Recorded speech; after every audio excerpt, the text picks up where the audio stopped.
በ2017 ከጣሊያኑ ክለብ ሮማ አንፊልድ የደረሰው ግብፃዊ ምትሃተኛ ሙሐመድ ሳላህ በመጨረሻም 9 ዓመት ከቆየበት፣ ብዙ ታሪኮችን ከጻፈበት፣ በርካታ የዋንጫ ክብሮችን ካሳካበት ከሚወደው ክለቡ ሊቨርፑል ጋር በክረምቱ እንደሚለያይ ይፋ አድርጓል።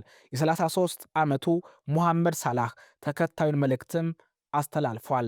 ሰላም ለሁላችሁም። በሚያሳዝን ሁኔታ ቀኑ ደርሷል። ይህ የስንብቴ የመጀመሪያ ቃል ነው። በውድድር ዘመኑ መጨረሻ ሊቨርፑልን እለቃለሁ። ይህ ክለብ፣ ከተማዋ፣ የክለቡ ሰዎች የሕይወቴ አንድ አካል ይሆናሉ ብዬ አንድም ቀን አስቤ አላውቅም ነበር። ሊቨርፑል እግር ኳስ ክለብ ብቻ አይደለም።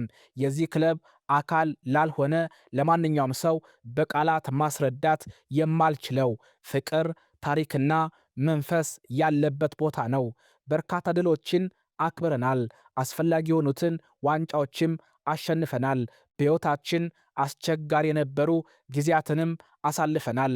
እዚህ በነበርኩበት ጊዜም ሁሉንም፣ በተለይ የቡድን አጋሮችን፣ የቆዩትንና አሁን ያሉትን በሙሉ ማመስገን እፈልጋለሁ። ለደጋፊዎቹ ቃላት የለኝም።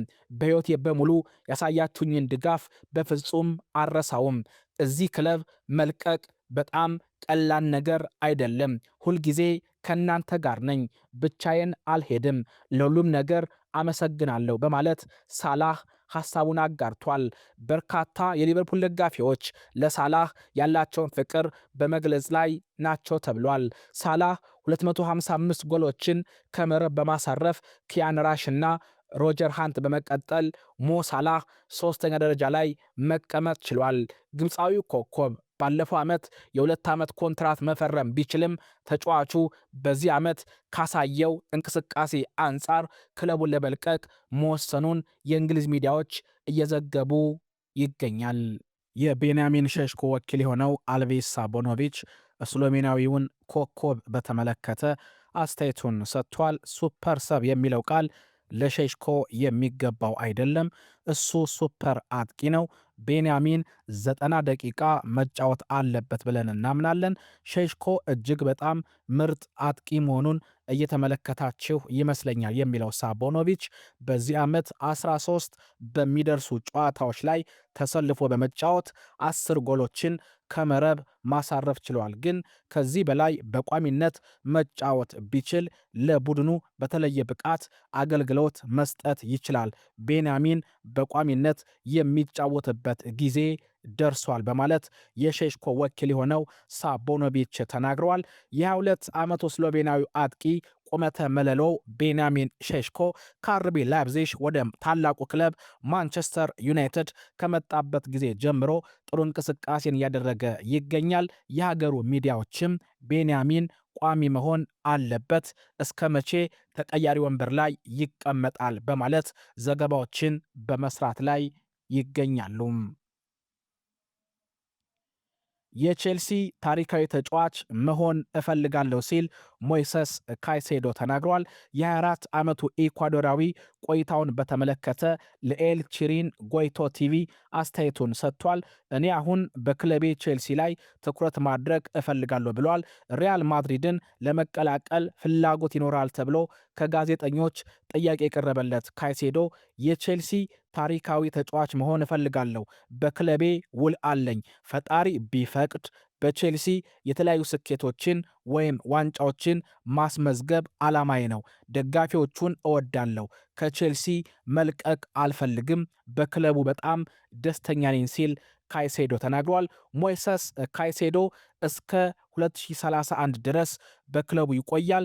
ኤንዞ ፈርናንዴዝ ደግሞ እስከ 2032 ድረስ ውል እንዳለው ይታወቃል። ይሁን እንጂ ኤንዞ በቼልሲ ውስጥ ባለ ሁኔታና በቡድኑ ወቅታዊ የውጤት ማጣት ምክንያት አርጀንቲናዊው አማካይ በክረምቱ ወደ ሪያል ማድሪድ ሊያመራ የሚችልበት እድል እንዳለ እየተነገረ ይገኛል። በአንጻሩ የካይሴዶ ቃለ ምልልስ የቼልሲ ደጋፊዎችን እንዳስደሰተ ተሰምቷል። የቀድሞ የኒውካስል ኮከብ ተጫዋች የነበረው እንግሊዛዊው አለን ሽረር ብሩኖ ፈርናንዴዝንና ዴክላን ራይስን አነጻጽሮ ሐሳቡን አጋርቷል። ዴክላን ራይስ ከአርሰናል ጋር ዋንጫ ካሸነፈ የሊጉ የዓመቱ ምርጥ ተጫዋች ሽልማትን ሊያሸንፍ ይችላል። የአርሰናል ስኬት በጋራ ጥረት የተገነባ ቢሆንም የራይስ ሚና ግን በግልጽ የሚታይ ነው። ራይስና ፈርናንዴዝ የተለዩ ተጫዋቾች ናቸው። ሁለቱም አስደናቂ የውድድር ዓመትን አሳልፈዋል። ራይስ ለሽልማቱ ብቸኛ ሊሆን ግን አይችልም። አጠገቡ ፈርናንዴዝ አለ። ፈርናንዴዝ ማንቸስተር ዩናይትድ ውጤት ባጣባቸው ጊዜያት በግሉ ወጥ የሆነ ብቃትን ማሳየት ችሏል። የቡድን ስኬት አሸናፊን ተጫዋች ሊወስን ይችላል። ሁለቱም ለቡድኖቻቸው በሜዳ ላይ ያላቸውን ነገር ሁሉ ሰጥተዋል። አርሰናል የሊጉን ዋንጫ ለማንሳት ተቃርቧል። ስለዚህ የእንግሊዝ ፕሪምየር ሊግ የዓመቱ ኮከብ ተጫዋች ራይስ ሊሆን ይችላል። ብሩኖ ዩናይትድ በአውሮፓ መድረክ በቀጣይ ውድድር ዓመት እንዲወዳደርና እንዲሳተፍ ለማድረግ ብቃቱን በመጠቀም ጥሩ ነገሮችን እየሰራ ይገኛል። ካሪክ ለፖርቱጋላዊው ኮከብ የሰጡትን ሚናም ማየት ያስፈልጋል።